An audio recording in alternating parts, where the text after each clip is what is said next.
देख रहे हैं नेक्स्ट 9 स्पिरिचुअल। आज मैं लेके आई हूँ ये खास प्रोग्राम जिसका नाम है रामायण पर चर्चा, और मेरे साथ मौजूद है हमारे दो सहभागी अक्षय और साक्षी। इनसे जानेंगे कि रामायण पर ये क्या सोचते हैं, इनके क्या विचार है। तो चलिए ये चर्चा को शुरू करते हैं।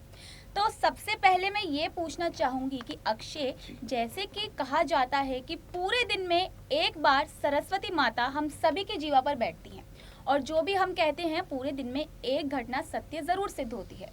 ऐसे ही रामायण में श्री रामचरितमानस, जो कि तुलसीदास जी द्वारा रचित है, उसमें भी ऐसा ही एक तथ्य देखने को मिलता है। इस पर क्या कहना चाहेंगे? बिल्कुल सिमरन, मुझे लगता है एक बेहद ही अहम बात आपने यहाँ पर उठाई है। आप देखेंगे अगर तो कई हमें पौराणिक कथाओं में देखने को मिलता है कि जब राक्षसों का आतंक था, चाहे आप त्रेता युग की बात करें, यहाँ तक कि आप द्वापर युग की बात करें, तो देवता गण जब यहाँ उनके जो आतंक होता है उससे परेशान आकर देवलोक में पधारते हैं, चाहे भगवान विष्णु का रुख करें, चाहे महादेव का रुख करें, यहाँ पर देवी सरस्वती का रुख करें। आपने जिस प्रकार से यहाँ जिस लीला का जिक्र किया है वो मुझे यहाँ पर जितना जहन में आती है वो माँ सरस्वती की लीला थी कि जब देवताओं ने उनसे जाकर इस बात का उल्लेख किया था कि पृथ्वी लोक पर रावण जिस प्रकार से अपना आतंक फैला रहा है, राक्षसों को जिस प्रकार से लगातार बढ़ावा मिल रहा है, वहां पर माँ सरस्वती ने ही यहाँ की अहम भूमिका निभाई थी और उन्होंने मंत्रा से कहा था। तो उसी प्रकार से यहाँ पर हमें अहम भूमिका निभाती मिली थी माता सरस्वती। जिस प्रकार से सभी देवतागण उनके पास पहुंचे और माता सरस्वती ने अपना एक विकल्प ये निकाला कि वे मंत्रा के पास पहुंची, या कहें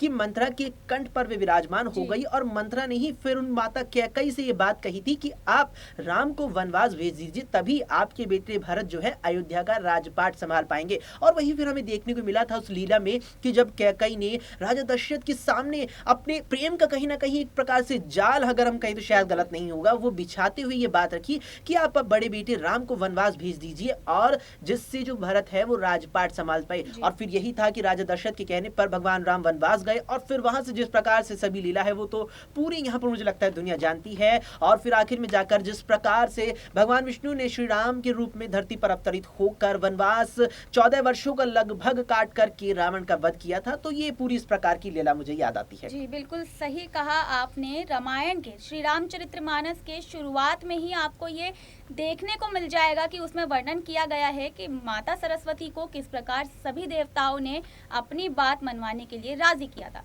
दूसरा सवाल ये रहेगा कि रामायण जो है, श्री रामचरितमानस की जो घटना है, इसके घटित होने के पीछे आखिर कारण क्या थे? बहुत से लोग ये चीज़ जानते हैं, लेकिन इसके पीछे कई कारण थे। तो मैं चाहूँगी कि कोई भी दो कारण जो रामायण की घटना के पीछे हों। जी बिल्कुल, जिस तरीके से आपने यहाँ पर ये बड़ा मुझे लगता है अहम प्रश्न लगाया है, उसमें मुझे कारण देखिए, अगर कारण देखें तो अनेकों कारण हैं, अनेकों हमें अपनी पौराणिक कथाओं में यहाँ घटनाएं ऐसी मिल जाती हैं जिनके चलते आखिरकार रामायण की उत्पत्ति हुई। लेकिन एक कारण जो मुझे जहन में आता है वो आता है कि जब भगवान विष्णु के जो दो यहाँ पर द्वारपाल थे, जय और विजय, उन्हें लेकर के, क्योंकि जिस प्रकार से उन्हें एक ऋषि ने यहाँ पर श्राप दिया था, और श्राप का कारण ये था कि सीधे तौर पर ऋषि प्रवेश करना चाहते थे वैकुंठ धाम में, और श्री हरि के दर्शन की यहाँ पर कहीं ना कहीं वे इच्छा से आए थे। लेकिन जय और विजय ने जिस प्रकार उन ऋषि का रास्ता रोका और फिर जाकर के उन्हें यहाँ आशीर्वाद, या कहीं एक प्रकार से श्राप, मैं कहूँगा शायद बेहतर रहेगा, पर कि श्राप यहाँ पर जय और विजय को ऋषि ने दिया कि यहाँ आप लोग अब अपने अगले 3 जन्मों में राक्षस बनेंगे, और राक्षस की तरह ही आप पूरे भूलोक पर यहाँ आतंक मचाएंगे। इसके बाद जब इस बात पर उन्होंने क्षमा ऋषि से मांगी, तो साफ तौर पर वे कहते दिखे थे कि अब इससे आपको कोई और नहीं बल्कि श्री हरि ही बचा सकते हैं। और यही कारण बना था यहाँ पर कि जो वे 3 या कहें कि 2 जो यहाँ द्वारपाल थे श्री हरि के, जय और विजय, उन्होंने 3 यहाँ पर जन्म लिए। पहला जन्म हर कोई जानता है, यहाँ पर हिरण्यकश्यप और हिरण्याक्ष के रूप में 2 भाई थे, जिसमें से हिरण्यकश्यप का तो वध मुझे लगता है कि पूरा संसार जानता है, जिस प्रकार से भगवान ने भगवान नरसिंह के रूप में अवतार लेकर के उनका वध किया था। और उसके बाद जय और विजय का जो दूसरा यहाँ रूप था, या कहें कि दूसरे जन्म में वे निकल के आए थे रावण और कुंभकर्ण, जिनका वध यहाँ पर दोनों ने मिलकर यानी भगवान राम और भगवान लक्ष्मण ने किया था। और फिर जाकर के तीसरा जन्म हमें देखने को मिला था द्वापर युग में, जहां शिशुपाल जो बुआ के बेटे भगवान श्री हरि के कहे जाते हैं, और उसके बाद उनके यहाँ पर अन्य जो यानी जय विजय में जिस तरीके से द्वापर युग में शिशुपाल, और दूसरे यहाँ पर थे देवव्रत। तो कहीं ना कहीं ये कारण बने जिस प्रकार उस श्राप के चलते भगवान विष्णु के ही 2 द्वारपालों ने 3 जन्म यहाँ पर राक्षसों की योनि में लिए, और तीनों का वध ही आखिरकार भगवान विष्णु ने किया, जिससे वो उस श्राप से मुक्त हो पाए। मुझे लगता है इस बात से कहीं ना कहीं हमारी सहयोगी आप भी सहमत साक्षी, होंगी। बिल्कुल बिल्कुल जी। मेरा तो ये भी मानना है कि जो वृंदा है उन्होंने जो श्राप दिया था श्री हरि को, उसकी वजह से भी कहीं ना कहीं ये रामायण घटित हुई है। तो साक्षी में जितना मुझे याद आ रहा है, जितना मुझे पता है, उसके अकॉर्डिंग देखा जाए तो जैसे कि अक्षय ने बताया तो जय विजय का तो इसमें रोल था ही एक। जी। लेकिन यदि देखा जाए तो वृंदा का श्राप भी इसके पीछे बहुत बड़ी अहम भूमिका निभाता दिखा था, जब जलंधर का रूप धारण करके भगवान विष्णु वहां आए थे। जी बिल्कुल। उन्होंने वृंदा के पति का रूप धरा था, जिसकी वजह से वृंदा के चरित्र पर सवाल उठे थे। ऐसे में वृंदा दे देती है विष्णु हरि को श्राप के तुम्हारे साथ भी ऐसा ही होगा, और ऐसे में श्री हरि विष्णु भगवान को श्राप देती हैं और वो शालिग्राम के रूप में भी जाने जाते हैं। जी, वृंदा ने ये श्राप भगवान श्री हरि को दिया था कि जिस प्रकार उनके सतीत्व पर सवाल उठाए जा रहे हैं, उसी प्रकार उनकी पत्नी पर भी श्री राम का जब वे अवतार लेंगे तो यानी कि माता सीता पर भी सवाल उठाए जाएंगे, जो कि हमने रामायण में देखा भी अक्षय, कि माता सीता पर उनके चरित्र को लेकर जब वह रावण के यहाँ से आई थी तो उन पर सवाल उठाए गए थे। बिल्कुल बिल्कुल। ये चीज देखिए सिमरन, मुझे लगता है कि जितनी भी हमारी लीलाएं हुई हैं, चाहे आप यहाँ पर रामायण मात्र की बात नहीं है, आप महाभारत में भी देखेंगी, अन्य किन्हीं भी पुराणों में देखेंगी, आप यहाँ पर जितनी भी तमाम लीलाएं भगवान के द्वारा रची गई हैं, वे कहीं ना कहीं भविष्य को दर्शाते हुए रची गई हैं। आपने जिक्र किया यहाँ पर वृंदा के उस श्राप का, जिसके चलते जब यहाँ अयोध्या वापस लौटे थे 14 वर्ष का वनवास पूरा करके, और जब माता सीता को भगवान राम लंका से छुड़ा कर लाए थे, तो कहीं ना कहीं अयोध्या में जब वो लौटे तो समाज ने कहीं ना कहीं माता सीता पर भी प्रश्न चिन्ह लगाए थे, और वो चीज साफ तौर पर हमें आज के युग में भी देखने को मिलती है। जी बिल्कुल। इसी के साथ एक विषय पर और चर्चा करते हैं, जैसे कि रामायण के 7 कांड हैं, उसमें से जो अरण्य कांड है उसमें प्रभु श्री राम माता शबरी को दर्शन देते हैं और उनके झूठे बेर भी खाते हैं। माता शबरी की इतनी भक्ति को देखते हुए जब श्री राम प्रभु वहां से जा रहे होते हैं तो माता शबरी उनसे पूछती हैं कि प्रभु, मुझे भक्ति की सर्वोच्च जो शिखर है वहां तक मैं कैसे पहुंच सकती हूँ। तो प्रभु ने उन्हें कुछ नवदा भक्ति के बारे में बताया था। तो इस पर मैं चाहूंगी कि दोनों सहभागी कुछ बताएं कि वह नवदा भक्ति क्या है। आत्मसमर्पण, भगवान के प्रति अपना आत्मसमर्पण ही सबसे बड़ा भक्ति का एक वो बताया गया है। और ऐसे में भगवान की मित्र बन जाना, साख्य बन जाना, बिल्कुल साख्य बन जाना एकदम, मेरे को लगता है यही एक भक्ति का सबसे बड़ा रूप होता है। और जी बिल्कुल। और जिस तरीके से साक्षी आपने इस बात को रखा, मुझे लगता है कि केवल यहाँ पर वो नहीं है, जिस तरीके से अभी हमने अपनी इस बातचीत में जिक्र किया कि और भी कई ऐसी लीलाएं हैं। भगवान श्री हरि की बात चली है तो कहीं ना कहीं जिस प्रकार से भी हिरण्यकश्यप का जिक्र आया था, तो आप लोगों ने यहाँ पर कहीं ना कहीं ध्यान दिया होगा, और इस कथा को भी सब लोग कहीं ना कहीं बेहतर रूप से जानते हैं कि हिरण्यकश्यप जिस प्रकार से अपने ही पुत्र प्रहलाद से परेशान था कि वो भगवान श्री हरि की इस कदर उपासना करता है कि उसे कोई और नजर नहीं आता। और आप देखिए कि वो प्रहलाद का ही प्रेम था कि जिस प्रकार से भगवान श्री हरि ने उसकी बुआ यानी कि होलिका तक को भी यहाँ मौत के एक प्रकार से कहें मौत के यहाँ मुंह में डाल दिया था। जबकि आप गौर करेंगे तो भगवान श्री ब्रह्मा ने होलिका को वरदान दिया था कि वो आग में किसी भी स्तर पर जल नहीं पाएगी, लेकिन उसका जो वरदान था वो भी यहाँ पर काम नहीं आया। और वहाँ पर जी बिल्कुल, इसका एक मात्र कारण ये भी है क्योंकि उसमें होलिका की जो नियत थी वो गलत थी। वो ये सोच करके कि मैं तो बच जाऊंगी और वो जल जाएगा, इस वजह से होलिका भी जल जाती है। इसका एक सबसे बड़ा रीजन यही है कि नियत साफ होनी बहुत जरूरी है। ऐसा ही एक प्रश्न ये भी उठता है कि माता सीता को कई नामों से जाना जाता है, जानकी, वैदेही। ऐसा ही माता सीता का एक नाम है भूमिजा।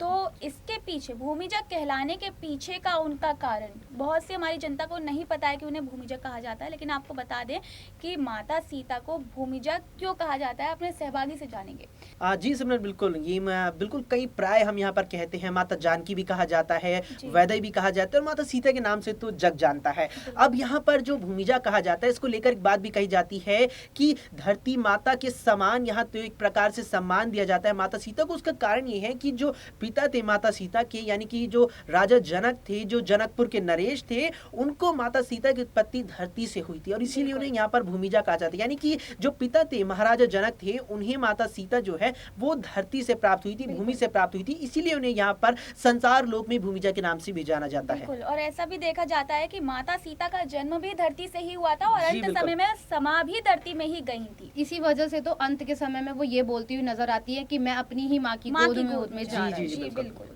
तो ये चर्चा तो बहुत ही अच्छी रही, लेकिन इस चर्चा को और इंटरेस्टिंग बनाने के लिए और भी, जैसे कि हमने जिन विषयों पर चर्चा करी, अब देखना चाहेंगे कि इस चर्चा से परिणाम क्या निकलता है। मैं आपसे कुछ सवाल करूंगी एक क्विज के तौर पे, और देखना चाहेंगे कि हमारी जनता को भी कितना आंसर उनके पता है। हम चाहेंगे कि जो सवाल हम कर रहे हैं, यदि आप उनके बारे में जानते हैं तो कमेंट करके हमें ज़रूर बताइएगा।